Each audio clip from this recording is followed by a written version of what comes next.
Hi, Jody from 5-Axis here. I just want to walk you through when you receive your Kenwood display, talking about the power, how you're going to run the power. This system is how it's going to come as a two-sided. If you have a single-sided, I'll walk you through that as well in the same video. So as soon as you get your display, you're going to take your displays off, you're going to move this, and you're going to bring it around. When you move it around, you're going to notice a wire that's sticking out the side, this wire here. That wire will actually go through this hole here and plug into this little terminal right there. Okay, very easy. It's marked 12 volts and ground. That goes directly into that.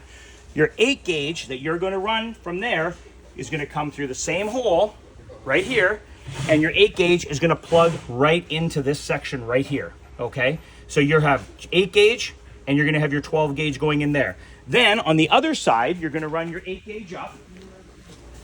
Your 8 gauge is going to come through the hole, and then there's a distro block right here. If you have a motorcycle display, you're going to have this. If you don't have a motorcycle display and you have an eXcelon or an eXcelon reference, you're going to have a white block that you will basically plug that into, and that is all you have to do for 8 gauge wire going in. You will also have to run RCA cables. So you will have to run RCA cables to any of your products. If you have double DINs, single DINs, you will have to run your own RCAs, which we'll get into on the next video. Okay? Thank you.